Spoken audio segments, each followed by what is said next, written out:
자, 우리 어디냐면 195페이지 문제를 좀 풀고 갑니다.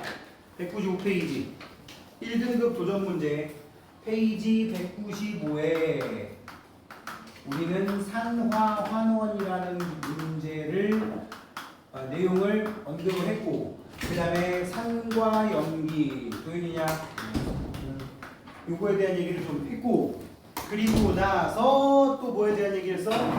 중화 반응에 대한 얘기를 했어요. 그지? 요 세 개에 대한 문제를 한번 보도록 합시다. 195페이지고요.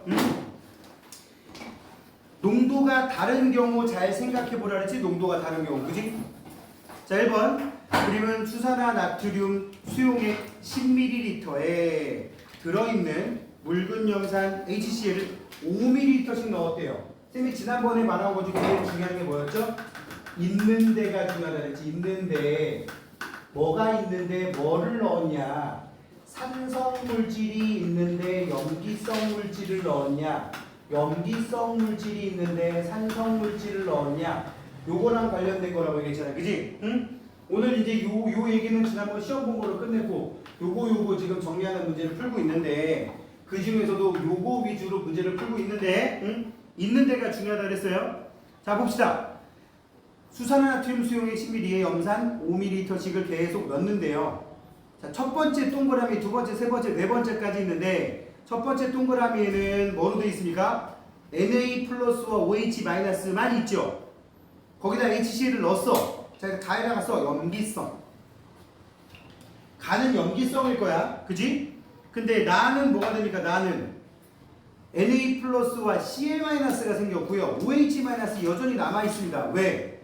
집어넣은 H 플러스가 OH 마이너스랑 물 만들어지고 아직도 OH 마이너스가 남았다는 얘기야. 처음에 양이 10ml였으니까 더 많지. 염산보다는. 여전히 염기성이에요. 근데 세 번째 그림은 뭐야? 그 그림 속에, 그 세 번째 그림 속에 뭐 OH 마이너스라든지 H 플러스가 한 개라도 있어 없어? 없지. 따라서 여기다가 써. 중성.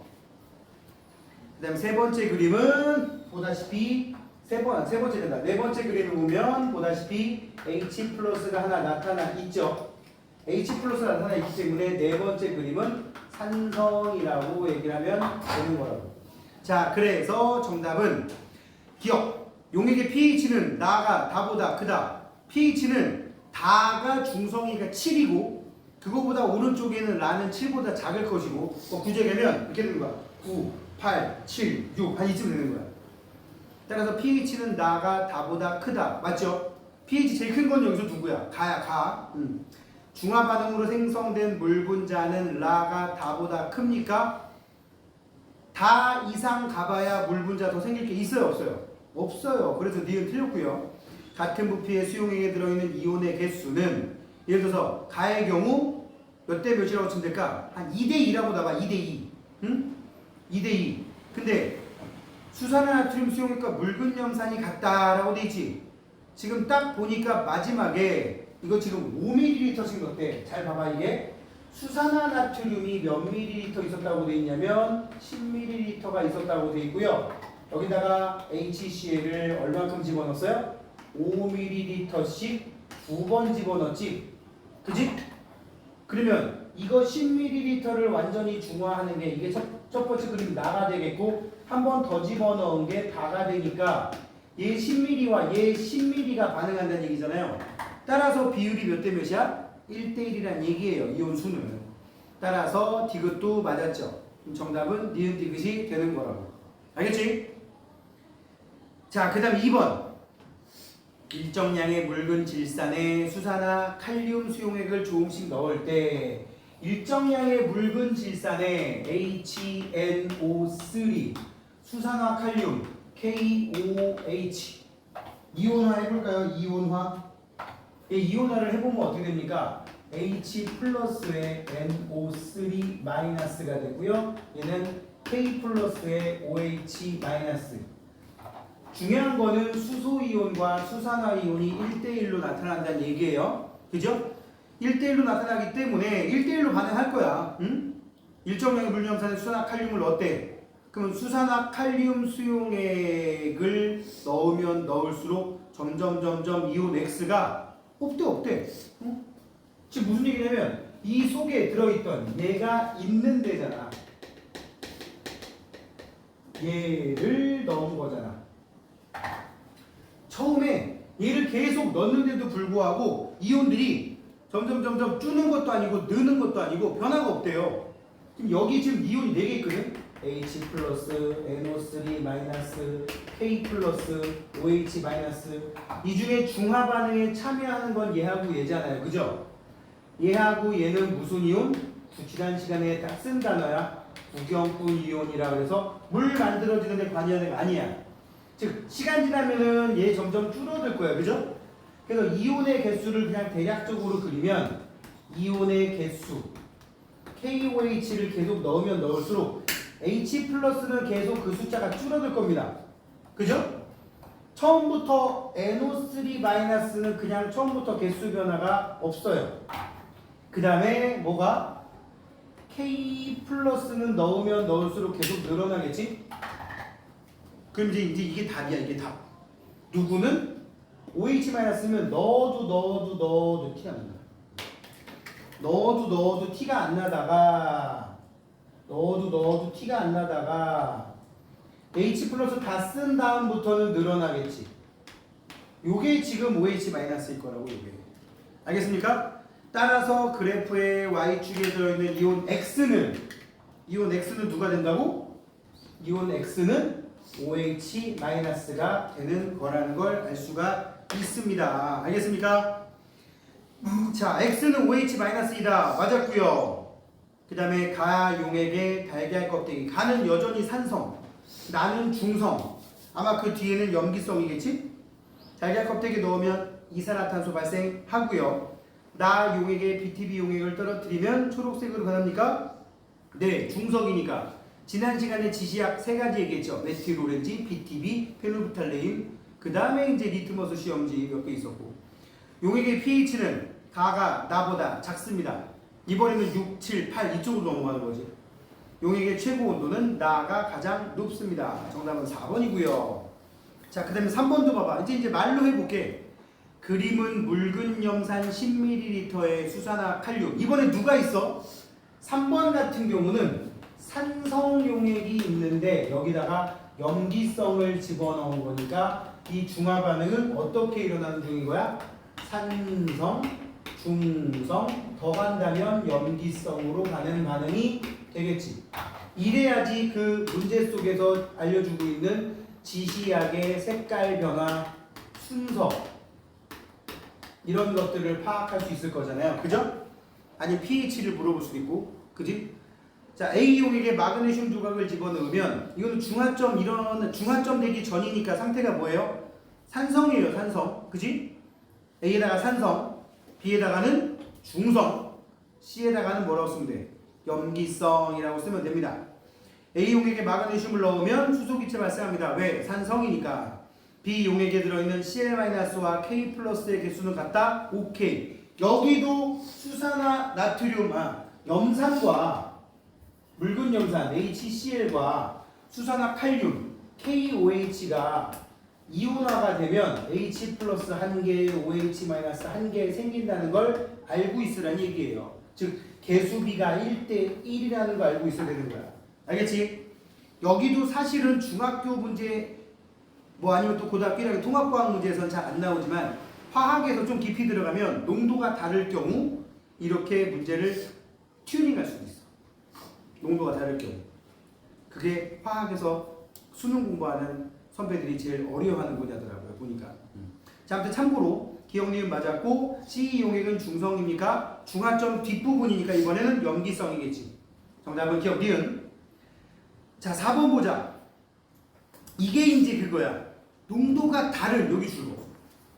농도가 다른이라고 되어 있는데 거기 문제에 잘 봐, 여기 4번 문제인데 선생님이 여기다가 핵심을 정리를 해볼게. 농도가 다른이야. 농도가 다른이고 묽은 염산과 수산화 나트륨이야. 묽은 염산과 수산화 나트륨. 그래놓고는 수용액의 부피를 혼합한 후에 최고 온도를 측정했더니 HCl 몇 밀리리터? 40ml, 얘 20ml일 때가 가장 온도가 높았대. 그럼 여기가 무슨 점이라는 얘기야? 중화점이라는 얘기지. 그지? 자, 그러면 이제 눈치 빠른 사람들은 바로 눈치 까는데 농도가 다르다고? 지금 분명히 이온화하면 H 플러스 1개 나오고 OH 마이너스 1개 나오잖아. 그지?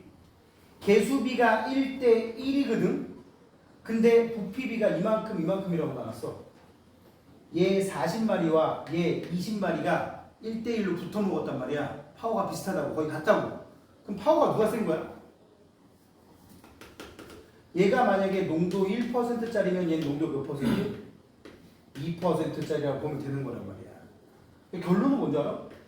이제 여기 정리해볼게. 개수 1이지. 부피와 농도를 곱해서 같으면 끝나. 1, 41, 1, 22. 이거 곱하면 40. 곱하면 40. 정리하면 어떻게 돼? 개수와 부피와 농도를 곱한 값이 같아지면 그게 중화점 만들어주는 가장 기본 원리란 말이야. 자, 그러면 지금 여기에서 수산화 나트륨의 농도가 2배 진하다는 거 알아냈을 거고요. 그죠? 그래서 정답은 뭐가 됩니까?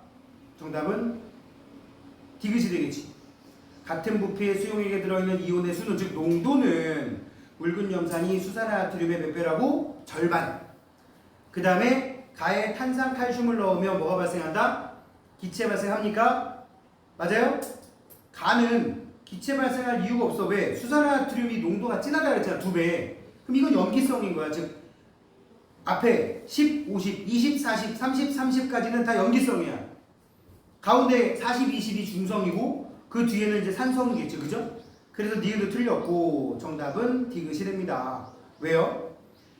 페노프탈레인은 중성에서 무슨 색? 무색. 산성에서 무색. 그래서 둘 다 색깔이 변하지 않는다고. 앞에 있는 하나, 둘, 셋, 넷, 5개 중에서 3개의 시험관 비커가 붉은색을 나타내게 될 거라고요. 답은 2번이 됩니다.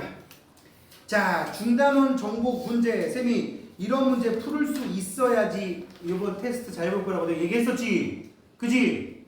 근데 안 풀어본 사람들이 있고 풀어본 사람도 있지. 자, 한번 정리 한번 해볼게요. 지금 이 산화 환원부터 이제 여기 한번 싹 정리를 하고 뒤에 이제 지질시대 쪽으로 넘어가도록 하겠습니다. 지금 우리가 정리하는 게 어디라고? 여기 요 3개. 요 3단원 정도 한 10문제, 10몇 문제 가지고 정리 한번 해봅시다. 1번 196페이지예요.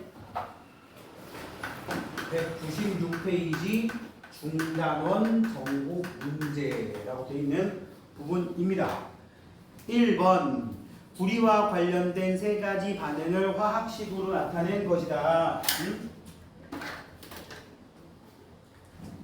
첫 번째 거는 뭐에 대한 얘기야? 구리가 수소랑 결합했더니 구리에 붙어있던 산소가 수소랑 결합해서 산화구리가 구리로 바뀌었어요. 지금 가는 뭐라고 되어 있냐면 가는 산화구리라고 불리는 CuO가 나중에 어떻게 됐어? Cu로 바뀌었어. 그럼 이건 무슨 뜻이야? 산화구리 입장에서 그때 산소가 떨어져 나갔잖아요. 그죠? 산화야 환원이야? 환원이야. 그랬는데 얘랑 붙어있던 H2는 또 뭐가 됐어? H2O가 됐지? H2O가 됐잖아. 그럼 얘는 뭐가 된 거야? 산화가 된 거란 말이지. 산소랑 화학 결합했느냐? 산소가 떨어져 나갔느냐? 가에서 수소는 산화되었다. 맞지? 그래서 물 생성. 산화구리는 환원된 거고요. 나에서도 마찬가지예요. 이 CuO가 이 CU로 됐어. 그지? 지금 방금 생 얘기한 가에 있는 거하고 개수만 다르지 과정은 똑같습니다. 니은 맞고요. 다에서 구리원자 1개가 반응할 때 이동하는 전자는 몇 개? 2개. 이건 어떻게 할 수 있냐면 다에서 구리만 볼게요. CU였던 녀석이 오른쪽에 얘만 볼게. CuNO3 2라고 돼 있지. 그지? 그지? 자, 요거 이온화 해보면 어떻게 되느냐? Cu2 플러스의 2NO3 마이너스가 됩니다. 무슨 얘기냐면 구리 이온이 된 거야. 이거 전자 잃었어, 얻었어? 잃었어. 2개. 그래서 플러스가 2개 더 많어라는 뜻이야. 따라서 전자는 2개 이동했다라고 얘기할 수 있는 거예요. 자, 우리 여기 나와 있는 질산구리라고 하는 녀석, 선생님이 지난번에 얘기했던 압볼디바의 법칙 기억납니까? 기억난다. 기억나지? 그런 법칙 원래 없다 그랬어? 거기에 맞춰서 해석을 해볼게요. 화학식을 제일 먼저 쓰고요. 앞뒤 구분, 밑에 개수대로 씁니다. Cu 1개. 이건 NO3가 몇 개 있다는 뜻이야? 2개 있다는 뜻이야. 2개. 응? 가로친 거는 요거를 그냥 한 덩어리로 보란 얘기야. N 하나에 O 3개 붙은 거를 그냥 한 덩어리로. 여기서 찢어지진 않아. 이렇게 해놓은 다음에 앞에 거 플러스 뒤에 거 마이너스 하라 그랬고, 제일 중요한 게 뭐라 그랬지? 왼쪽과 오른쪽에서 잃은 전자와 얻은 전자 수가 같아야 된다 그랬어. 전자 1개, 2개가 이미 얻어져 있어. 그럼 얘가 2개를 버리면 딱 맞아 떨어져, 안 맞아 떨어져? 딱 맞아 떨어지지. 이걸 최소화시킨 상태로 맞아 떨어져야 돼. 그럼 이제 같아졌어. 2개 잃고 하나 총 2개 얻었어. 그럼 여기다가 Cu는 2 플러스짜리가 1개 있었고 NO3 마이너스란 녀석이 2개 있었어. 더하기로 연결을 해주면 이온화가 딱 되는 거라고. 따라서 전자가 2개 나갔구나라는 걸 확인할 수가 있다고요. 알았어요? 정답은 기억 니은. 자, 그 다음 2번. 질산 은 수용액에 구리줄을 넣었더니 구리줄 표면에 은이 석출됐다는 얘기는, 구리는 또 전자를 잃고 녹아 들어간 거야. 은은 그 전자를 얻어서 금속 은으로 나온 거고. 황산구리 수용액에 아연판 넣었더니 또 구리가 석출됐다는 얘기는 이번엔 아연이 녹아 들어가고 구리가 석출되어 나온 거야. 자, 가에서 구리는 전자를 잃었냐? 네, 녹아 들어갔어. 나에서 수용액에 푸른색은 점점 옅어집니까? 점점. 푸른색은 구리 이온 색깔이거든. 무슨 색깔? 구리 이온 색깔. 구리 이온이 전자를 얻어서 금속 구리가 되면 푸른색, 파란색이 점점 옅어지다가 나중엔 맑아집니다. 니은 맞았고요. 가와 나에서 수용액의 양이온 수는 모두 감소합니까? 양이온 수는 가에서는 감소는 하는데 나에서는 느는 만큼 줄어듭니다. 자, 이거 되게 어려운 거거든. 구리는 Cu2 플러스가 되면 Ag는 Ag 플러스 2마리가, 얘가 전자 2개를 버리면 이 녀석이 전자 2개를 얻어서 이렇게 됩니다. 그러니까 지금 뭐냐면 전자 하나 부족한 이온이 2개. 이거 하나가 생기면 이거 2개가 사라진다가 돼야 돼.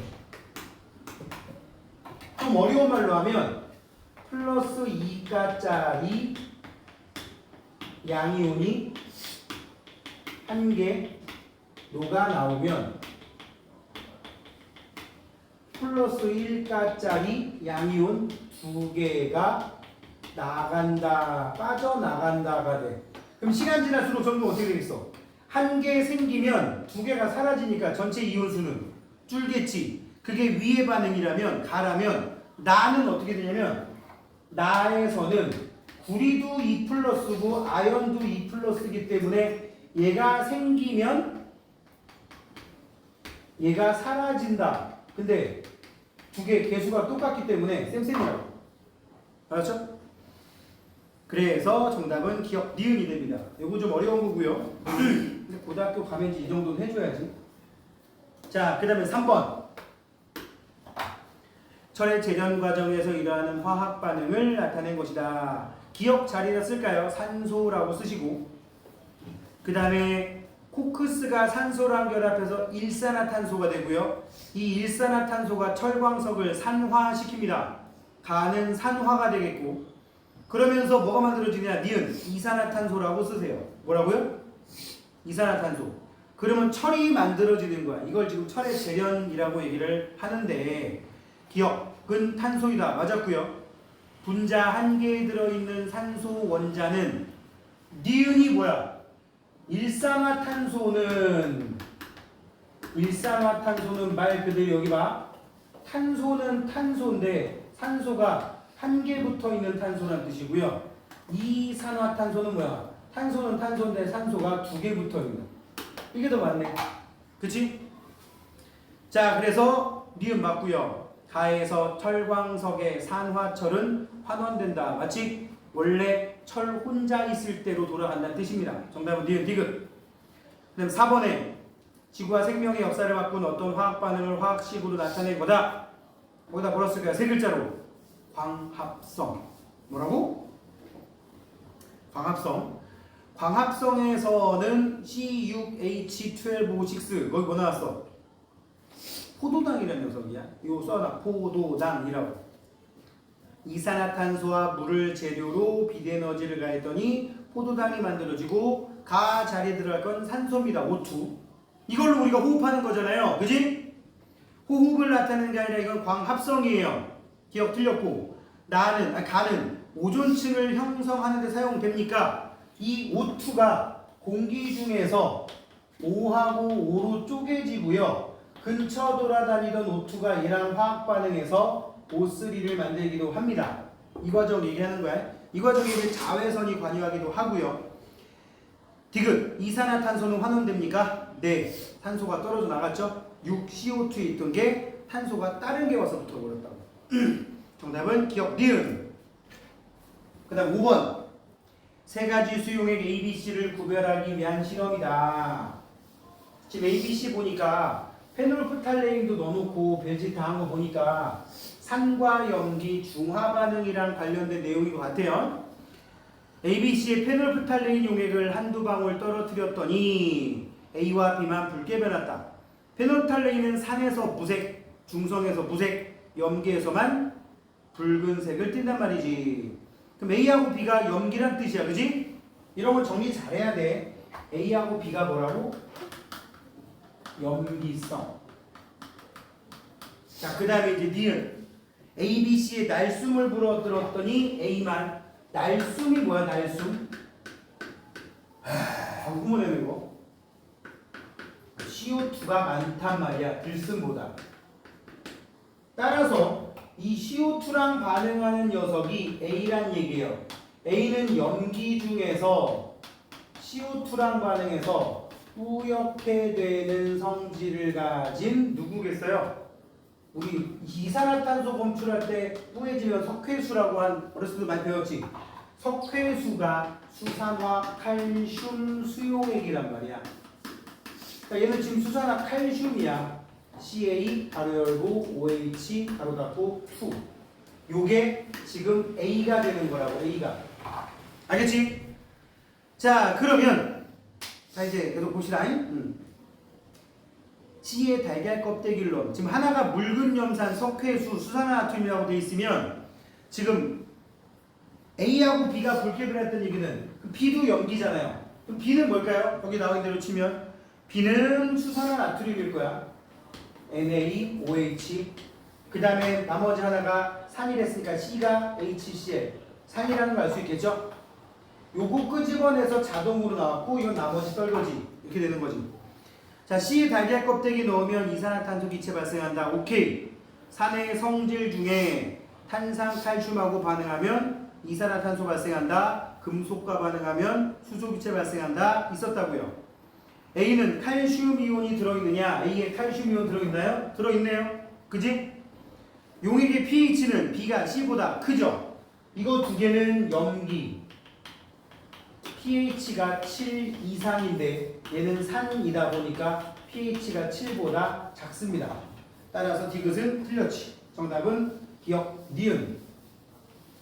자, 그 다음에 6번. 그림과 같이 장치한 후에 A, B 중에 한쪽에는 묽은 염산을 떨어뜨리고 다른 한쪽에는 수산화나트륨 수용액을 같은 양을 떨어뜨렸더니 한쪽만 붉은색을 떴다. 페놀프탈레인이 있으니까 붉은색이면 염기란 얘기잖아요. 그죠? 어느 쪽이 염기인지는 지금 모르는 상황이야. 그지? 이 거름 종이에 전류를 흘려주었더니 자, 붉은색이 가운데로 이동했대요. 페놀프탈레인의 붉은색을 띠는 거는 염기. 그지? 페놀프탈레인의 붉은색을 띠는 것은 염기성. 염기는 OH-이온. 음이온이니까 전극 흘려주면 무슨 극으로 끌려갑니까? 플러스 극으로 끌려갑니다. 가운데다가 가운데로 이동했다고 되어 있는데 이쪽에 A라고 되어 있고 이쪽에 B라고 되어 있는데 전극이 이쪽이 플러스 극이랑 연결되어 있고 이쪽이 마이너스 극이랑 연결이 되어 있어. 근데 이 붉은색이 플러스 극으로 끌려가는데 이게 이쪽으로 갔다 이쪽으로. 그지? 걸음종이 붉은 색깔이 걸음종이 가운데로. 그럼 플러스 극 쪽으로 갔는데 가운데면 얘란 얘기잖아. 그럼 얘가 뭐란 얘기예요? 염기. 수산나트륨 수용. 이쪽에는 묽은 염산 수용액. 이렇게 된다는 얘기죠? 그치? 자, 붉은색 띠게 하는 건 OH-다. 맞겠고, A는 묽은 염산 맞겠고, 가운데로 이동한 붉은색은 무색으로 변합니까? 네. 왜 그런 줄 알아? 이쪽으로 간 OH-와 이쪽에서 넘어온 H+가 만나서 무슨 반응이 일어난다? 중화 반응이 일어난다는 얘기지. 정답은 기억, 니은, 디귿. 됐습니까? 7번으로 갑시다. 네 가지 수용액을 이용해서 실험한 결과를 나타낸 거다. 문제에 붉은 염산, 아세트산 수용액. 선생님 말아줬어. 묽은 염산은 강한 산성이고요. 아세트산 약한 산성이고요. 왜 안 써? 졸지 말고. 강한 산성, 약한 산성, 강한 염기. 그 다음에 염화나트륨 수용액은 그냥 중성입니다. 순서대로 7번에 나온 순서대로 강한 산, 약한 산, 강한 염기, 그 다음에 중성. 요렇게 지금 쭉 나와 있는 거예요. 그지? 그래 놓고는 이제 랜덤으로 넣은 거야. 페놀프탈레인이 무색에서 붉은색 됐다는 얘기는 염기성이잖아. 유일하게 염기성인 애가 있어. 누구? 얘. 얘가 A인데 뭐라고 돼 있어요? 수산화나트륨 수용액. 수산화나트륨. 그러니까 NaOH. A가. 그 다음에 B는 뭐야? 페놀프탈레인의 변화 없음. 마그네슘 리본을 넣어도 변화가 없다는 얘기는 얘 산성도 아니란 얘기야. 얘가 B 중성인 NaCl이란 얘기고요. 그 다음에 이제 산성 용액이 C하고 D가 되는 건데 페놀프탈레인이 변화 없음이라고 돼 있고요. 그지? 그러니까 지금 얘하고 얘가 지금 C하고 D야. 참고로 지금 순서는 모름. 다하고 라 중에 뭐가 C고 뭐가 D인지는 모른다고요. 됐습니까? 아니다. C하고 D 중에 다라는 어디서 나온 거야? 기억 디귿 굳이 구분 안 된다고요. C, D 순서는 모르고 아무튼 얘하고 얘 중에 하나라고요. 하나 뭐였어요? 묽은 염산과 CH3COOH 요 중에 하나라고요. 됐니?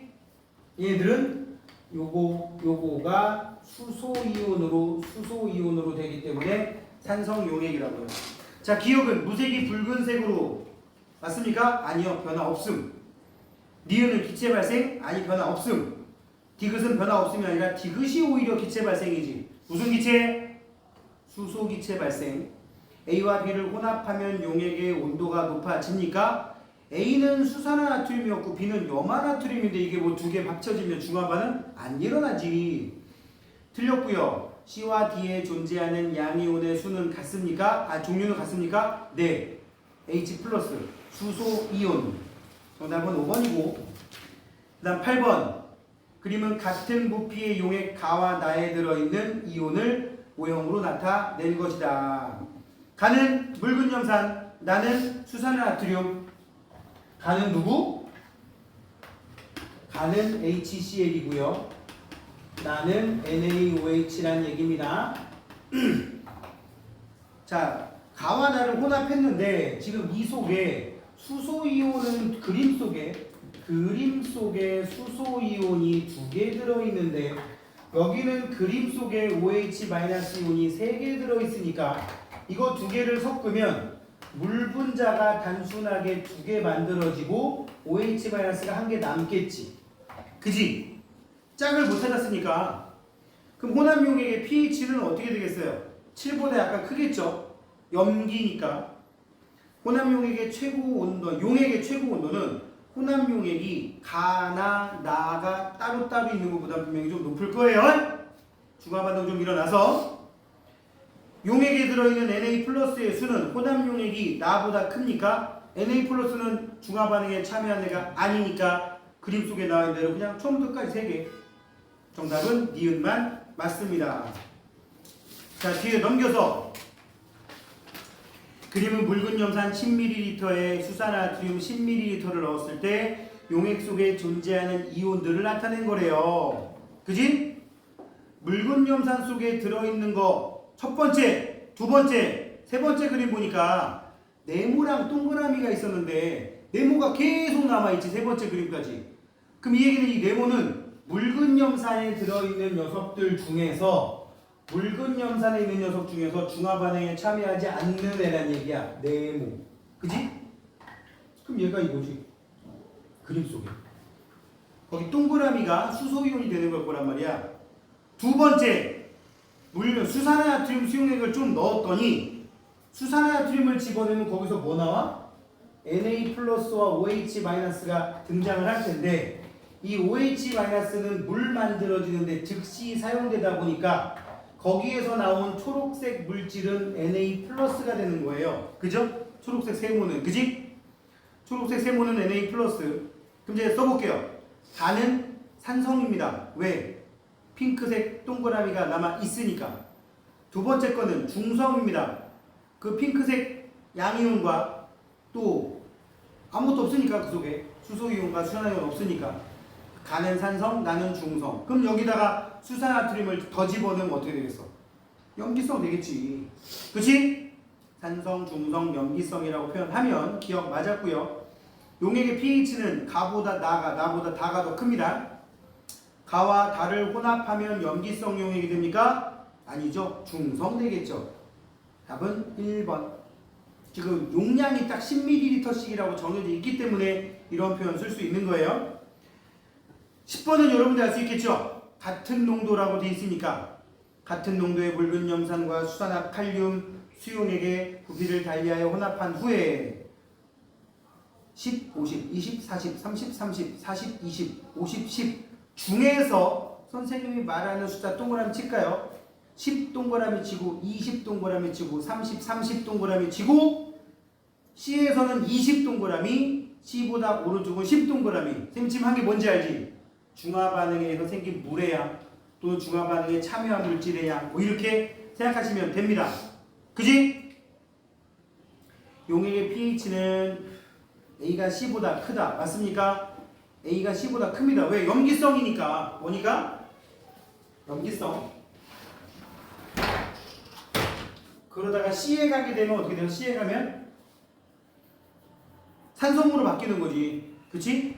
용액의 pH는 A가 C보다 크다. 맞았고 B는 전기전도성이 없습니까? 아니 있습니다. 왜냐? 물이 만들어져서 농도가 좀 희석된 측면은 있지만 수소이온과 수산화이온이 없을 뿐이지 예를 들어서 염화이온, K+, 양이온, 그 칼륨이온 있어요 없어요?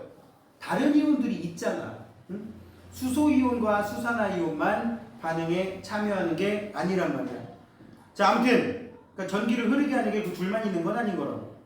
따라서 틀렸고요. 용액에 들어있는 K+의 개수는 시간 지날수록 계속 어떻게 됩니까? C가 B보다 큽니까? K+의 개수는 C가 K 지금 C에 넣어준 수산화칼륨 수용액은 20ml인데 C보다 오른쪽에서는 어떻게 돼요? B쪽에서는 30ml잖아요. 그죠? B에는 30ml, C에는 20ml니까 20ml 좀 더 적겠지. 답은 기억. 자, 그 다음에 이제 서술형 문제로 가봅시다. 서술형 문제는 드라이아이스로 만든 통에다가 지금 뭐 집어넣고 뭐 했대요? 마그네슘 가루를 넣고 연소 동그라미. 또 우리 연소 얘기 나오면 산화인데 산화의 전문가 있잖아요. 여기 송지호라고. 그지? 산화에는 빠른 산화와 느린 산화. 연소는 그 중에 뭐다? 빠른 산화다. 여기 고개 들고 팔짱을 그렇게 자세를 잡고 있으면 그렇게 이렇게 잡고 있으면 줄 수밖에 없어. 허리 꼿꼿하게 펴고 의자 당기고 응? 계속 잔소리를 할 수밖에 없는 게 여러분들은 지금 그렇게 크게 동기부여가 되어 있는 수업을 듣는 게 아니에요. 어떻게 보면 지금 선행 수업을 하는 건데 한 바퀴, 두 바퀴, 세 바퀴를 돌고 나면 분명히 뭔가 얻어지는 게 있어야 되는데 여기에 몸뚱아리만 와서 앉아있으면 얻어가는 거 없이 시간만 뺏깁니다. 알겠습니까? 응? 그래서 내가 누누이 얘기하지만 만약에라도 내가 여기 와서 이 시간에 졸 것 같다, 잘 것 같다, 얻어가는 게 없다 그러면 딴 거 해. 여기 와서 앉아있지 말라고 제발. 응? 알았어? 정신 차리시고요. 응? 선생님은 개인적으로 되게 뭐랄까 고등학교 2학년 3학년들이 선생님 보고 되게 시크하다 그러거든. 시크하다는 말의 뜻을 나도 정확히는 솔직히 모르겠는데 되게 어떻게 보면 냉정해. 한 2번 정도 깨우다가 안 일어나면 냅둬 그냥. 걔놓고도 이런 소리 한번 뚝 해줘. 그래도 줘라? 어쩔 수 없죠. 그럼 이제 웃기는 상황이 발생하는 거야. 돈 내고 불편한 자리에 앉아서 욕 먹어가면서 자야 돼. 그렇다고 얻어가는 것도 없어. 이 쌍욕 날려볼게. 이게 뭔 지랄이야. 잘 봐. 제일 좋은 건 뭐야? 이거에 대응되는 거. 돈도 안 내고 집에서 편한 침대에 누워서 욕도 안 들어가면서 어차피 얻어갈 것도 없는데 편하게 자는 게 낫지. 그죠? 판단은 여러분들이 하겠지만 고등학교 올라가면요 학원을 다니고 수업을 듣고 안 듣고는 자기가 결정하는 거야. 선생님이 수년간도 아니고 수십 년간 겪어본 바에 의하면 고등학교 올라왔을 때 주체적으로 공부하는 애들이 나중에 결국 다 좋은 데가. 엄마가 다니래요. 아빠가 다니래요. 선생님 저 이 수업 전에 뭐가 있어서 지금 너무 피곤해요. 누가 들으래? 그럼 알아서 자기가 컨트롤 해야 될 거 아니야. 뭐 일요일날 예를 들어 수업을 3개 듣는 바람에 앞에 거 2개 듣느라고 세 번째 수업이 지장을 받는다. 그럼 안 들어야지. 그지? 자기만의 우선순위를 만들어가지고 그럼 왜 아까도 말했지만 왜 거기서 자꾸 몸을 피곤하게 하고 능률도 안 오르고 돈은 돈대로 쓰냐고. 솔직히 학원비 싸지도 않잖아. 그지? 응? 이 되게 웃기는 이 진짜 때려 죽일 놈들 얘기 하나만 더 하고 잔소리 끝낼게. 학원은 비싸단 말이야. 근데도 제일 재수없는 놈이 뭐죠? 어차피 제 돈 아니에요. 진짜 패버리 쉽잖아요. 응? 엄마 아빠 돈이래. 야 진짜 그런 놈을 키웠다고 낳고 나서 미역국을 드셨을 거야. 그지? 선행 수업을 하게 되면 그 선택은 모두 여러분들이 하는 겁니다. 알았죠? 필요가 있으면 듣고 없으면 안 듣는 거야. 와가지고 졸지 마. 자지 마 좀. 여기까지. 자, 11번. 다음은 드라이아이스로 만든 통에 마그네슘 가루를 넣고 지금 전문가, 연소 전문가, 빠른 산화 전문가, 느린 산화 전문가 송지호가 뭐라 했어? 빠른 산화, 느린 산화 다 구분해줬어. 그지? 연소는 빠른 산화야. 산화 마그네슘 가루와 탄소 가루가 생성되는 모습이래요. 그지? 지금 보니까 밑에 박스 안에 나와 있는 마그네슘 EMG가 CO2랑 반응해서 뭐가 만들어졌대? EMG5가 만들어지고 탄소 가루가 만들어졌다고 되어 있습니다. 그래요, 안 그래요? 지금 보니까 여기에 붙어 있던 산소가 이쪽으로 옮겨갔어. 그 마그네슘 입장에서 볼 때는 산화가 일어나게 된 거고 지금 이 이산화탄소 입장에서 볼 때는 뭐가 일어나게 된 거야? 환원이 일어나게 된 거란 말이야. 그지? 이게 다야. 산화되는 물질은 뭐야? 굳이 EMG라고 안 써도 돼. 그냥 마그네슘이라고 쓰면 돼. 환원되는 물질은 뭐야? CO2. 그러니까 산화되는 물질, 환원되는 물질이라고 하면 좌변에서 쓰는 거야. 잘 봐. 산화된 물질을 쓰라 그러면 환원된 물질을 쓰라 그러면 역시 왼쪽 거 쓰는 거야. 산화되어서 만들어진 물질이 뭐냐? 환원되어 만들어진 물질이 뭐냐? 그럼 우리 이거지. 만들어진 물질, 여기는 산화 환원이 되는 물질, 여기는 만들어진 물질. 알겠습니까? 재료냐, 생성물이냐, 반응물이냐, 생성물이냐로 구분을 해야 된다고. 산화되는 물질 마그네슘, 환원되는 물질 CO2. 극가닥은 산소를 얻었으니까, 산소를 잃었으니까. 알겠지? 12번. 삼각 플라스크에 묽은 염산과 마그네슘 조각을 넣었답니다. 마그네슘 조각과 묽은 염산을 집어넣게 되면 무슨 일이 생기느냐? 마그네슘이 여기 있는 Cl하고 결합해버리고요. 수소기체 발생합니다. 금속과 여기 봐. 금속과 산의 반응, 수소기체 발생. 얘기했었지? 발생하는 기체가 수소라는 거는 불씨를 대보면 펑 하고 터진단 말이야. 폭발한단 말이야. 그래서 선생님이 좀 위험하니까 실험 어떻게 한다 그랬어? 친구시킨다 그랬지. 알겠지? 응? 풍선에 모인 기체가 정말 수소인지는 여기 풍선이 빵빵해졌을 거 아니야? 그럼 주둥이 막고 있다가 싹 열어가지고 기체가 새어나오게 하고 불씨 갖다 대보면 펑. 위험하니까 어떻게 한다고? 알겠지? 네가 해. 자, 잠시 후 공허풍선의 크기는 어떻게 됩니까? 커집니다. 왜? 수소기체 발생해서. 근데 사실은 오래 못 갑니다. 이거 수소기체는 이 공허풍선에 담기 힘들어요. 음무분자보다 수소분자가 작기 때문에 다 빠져나갑니다. 좀 채워지는 것 같다가. 자, 그 정도. 자, 까닭을 서술하시고 수소기체 발생하니까 13번 같은 농도의 묽은 염산과 수산화듐 수용액을 같은 농도 집어넣고 수용액을 표와 같이 부피를 다르게 해서 혼합했다. 이 과정에서 중화 반응으로 생성된 물의 양은 가가 많아요? 나가 많아요? 가가 많겠지? 10 반응해서 물이 10이 생겼다면 오른쪽에는 5하고 15가 있으니까 적은 쪽에 맞춰서 5밖에 안 생긴다고. 그지? 중화 반응으로 생성된 물의 양은 가가 더 많다.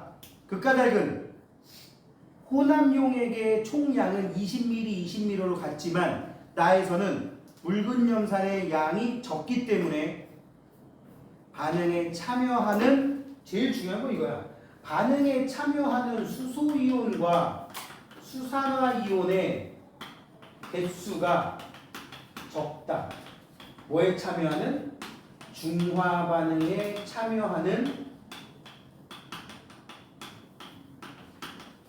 중화 반응에 참여하는 수소이온과 수산화이온의 개수가 적기 때문에 물이 조금밖에 안 생기는 겁니다. 됐습니까? 자, 여기까지 해서 우리는 이제 길고 긴 화학 파트를 좀 마무리를 했습니다. 화학 파트를 마무리를 했으면 이제 뭐냐? 또 다른 영역이 나오겠죠? 그러면서 그 또 다른 영역이 202페이지에 나와 있는 지질시대의 환경과 생물이라는 지구과학 분야입니다. 여기는 그래도 여러분들이 조금이라도 지루한 거는 좀 덜 할 테니까, 응? 그리고 니네들이 뭐 이렇게 새로운 걸 받아들이는 측면은 조금 적으니까, 또 여기저기서 은근히 주워들은 것도 많은 내용이니까, 그지? 어렸을 때 보면 꼭 공룡 덕후들 하나씩 있잖아. 동지호 아는 공룡 2개 먼저 봐. 먼저 하는 게 유리하다 이거. 땡! 기회 끝났어. 자, 지우. 바퀴캐팔로사우루스. 오, 야, 첫 판부터 저게 나올 거라고. 또 하나만 더. 트리케라톱스. 오케이. 자, 도현. 야, 이씨, 딴 건 몰라도 이건 알 거 아니야. 뿔 3개짜리 뭐 이런 거. 또, 뿔 3개짜리 안 나왔어, 아직. 3개. 1, 2. 그래. 그런 뜻인지 몰랐지. 1, 2, 3 트리케라톱스. 지수. 포테라. 두 번째 거? 어우, 야, 이제 제일 불리한. 정한.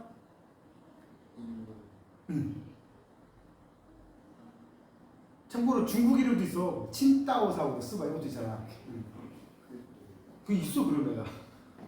또 뭐 있을까 또. 참고로 공룡 이름 중에 우리나라 학명 붙어 있는 것도 많아요. 몰라? 부경보사우루스라고 해가지고. 들어봤어? 아, 그리고 또 저기 있잖아. 저 전박이 타르보사우루스. 참고로 티라노랑 거의 뭐 같은 급이라고 하는데.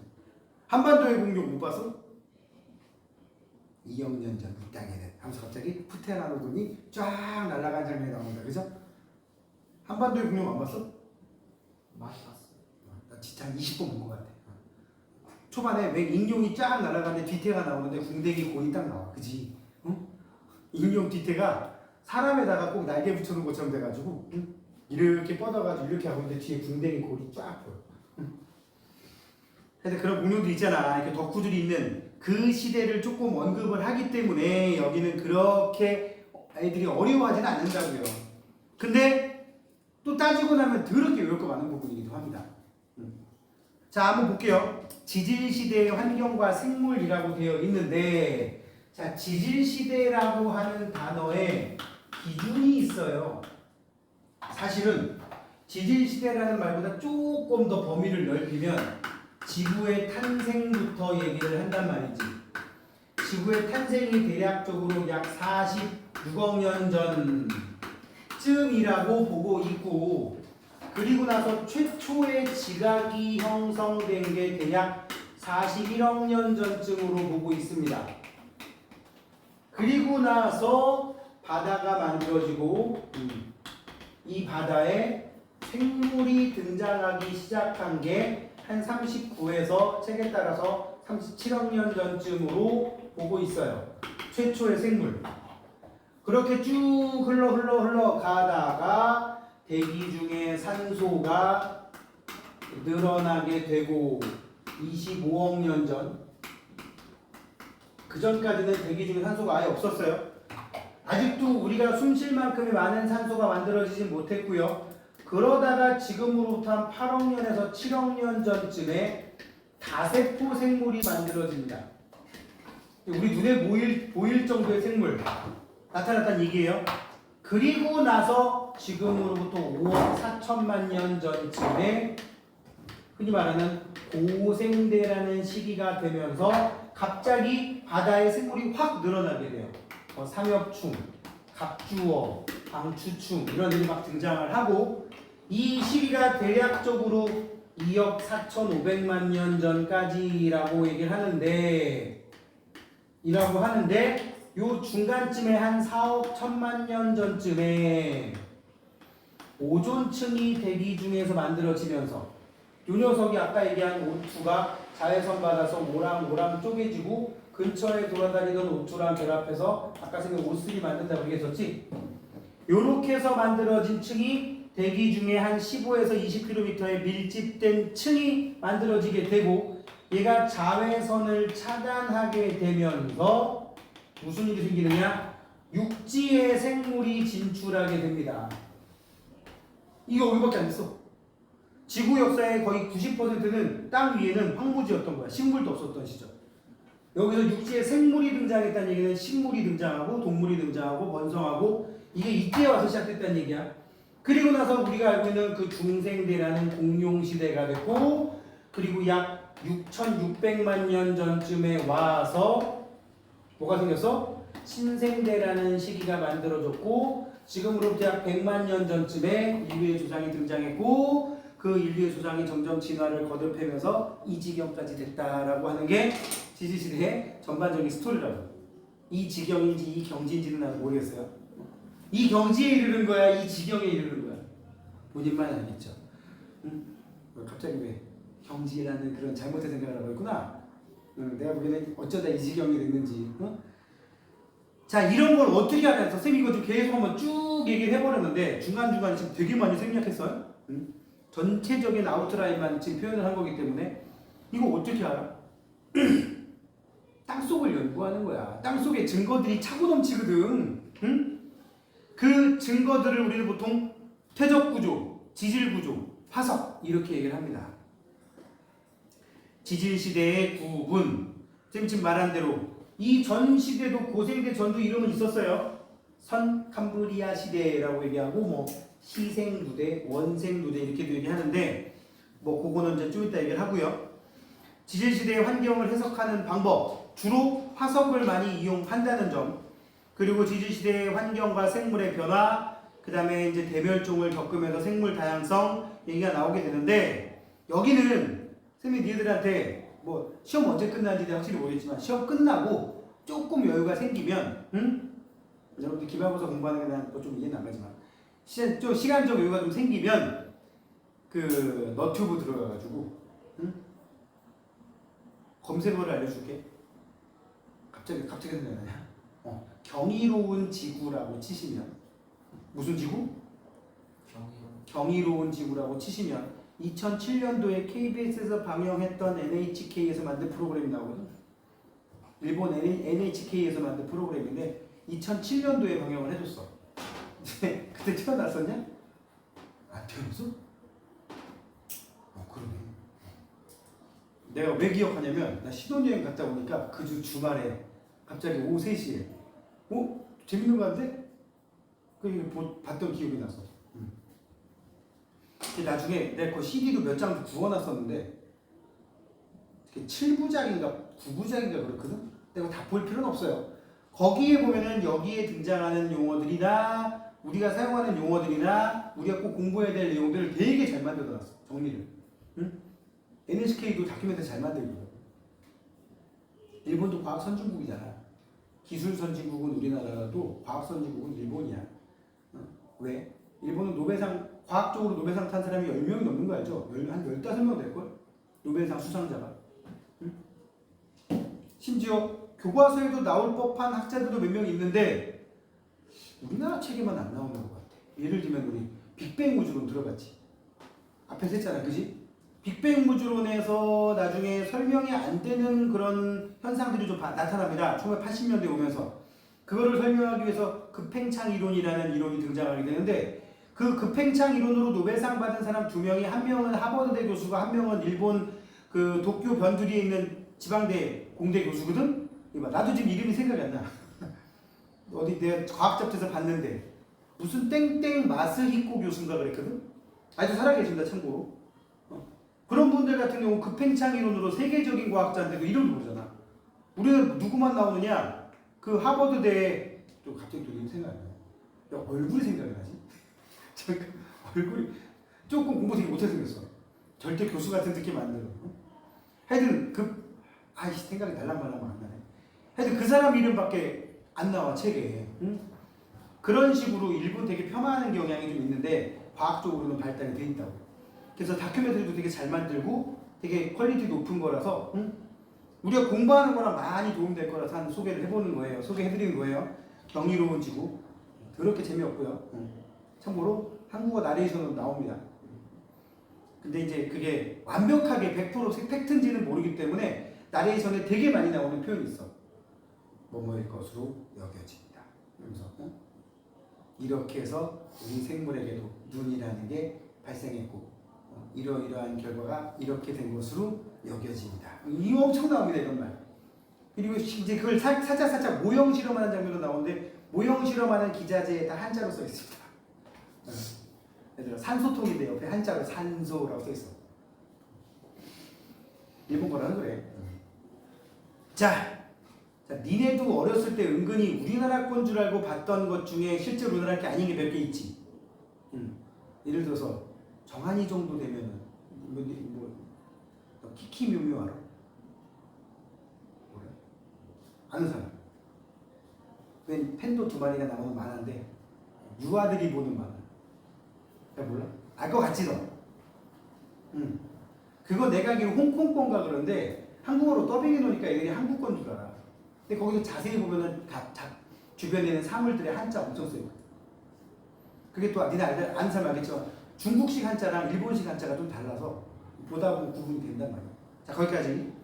자 아무튼 이런 지질 시대를 구분하는 과정에 은근히 도움되는 다큐를 좀 얘기를 해드렸고요. 시간 날 때 꼭 보시면 참고로 몇 개 본 사람들은 쌤이 쌤한테 와가지고 쌤이 저 이거 봤는데 재밌더라고요. 뭐 몇 부까지 봤어요.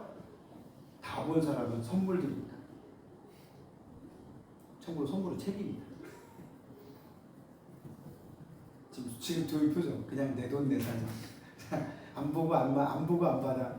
그런 마인드를 먹으면 안 된단 말이야. 도전? 됐다 그래라. 자 화석 봅시다. 화석이 오는 거야. 화석이 오는 거야. 오 발음 좋아. 들었어? 똑같은 단어인데 쌤은 그냥 이렇게 퍼실. 그 무슨 세제 중에 퍼실이라고 있지 않냐? 액체들 중에? 그지? 나 그래서 그거 처음 나왔을 때 깜짝 놀랐어. 왜 세제 이름이 화석이야? 참고로 아직도 이해를 못하고 있습니다. 퍼실이 화석이란 말이야. 그지? 응? 자, 거기 화석.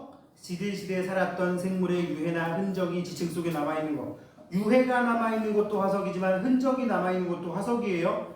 발자국이 남아있다든지 아니면 뱀이 사막 위를 지나가는 바람에 모래 위에다 이렇게 만들어 놓은 무늬, 그 무늬 위에 뭐 다른 흙이 덮여가지고 무늬가 고스란히 보존돼 있다든지 그런 것들도 화석입니다. 그지? 공룡 발자국 화석 등등등. 거기 화석에 뼈, 알, 발자국, 배설물도 있고요. 그죠? 기어간 흔적. 또 빙하나 호박 속에 갇힌 생물. 여기서 말하는 호박이 뭔지 알죠? 응? 호박이라고 해서 송진 같은 거 떨어질 때 그 속에 하필 지나가던 모기가 송진을 띡 맞고, 응? 그 송진 속에 갇힌 상태로 완벽하게 밀봉된 상태잖아. 그렇게 해서 1억 년, 2억 년 지나서 나중에 발견되면 그런 걸 보고 곤충이 들어가 있는 호박. 이런 것도 화석으로 분류한다는 얘기야. 여기에서 모티브를 삼아서 그러면 이 모기는 자기 몸속에 혈액이나 피부 조직이나 세포 조직들이 여기 그대로 밀봉돼 있을 거 아니야. 외부 공기가 완벽하게 차단된 상태니까. 그럼 썩지도 않았겠지. 그럼 모기 뱃속에 피도 그대로 들어있겠지. 그럼 그 피 중에 공룡의 피를 빨고 나서 날아가다 송진에 갇힌 애도 있겠지. 거기서 얻어낸 모티브가 주라기 공원이잖아. 그러니까 주라기 공원 원에 보면 그 호박들 막 수집한 장면 나오죠. 본 사람만 알아요. 호박 속에서 모기의 뱃속에 들어있는 피 속에 공룡의 DNA를 갖고 있는 그 공룡의 피를 빨아먹었던 그걸 뽑아내가지고 그걸 나중에 걔랑 비슷한 유전자를 가진 무슨 개구리에다가 하나 아마 개구리에다 집어넣고 해서 알을 만들어내잖아요. 그죠? 중간 과정 생략했고. 자, 아무튼 그런 것들도 화석이라고 한다고요.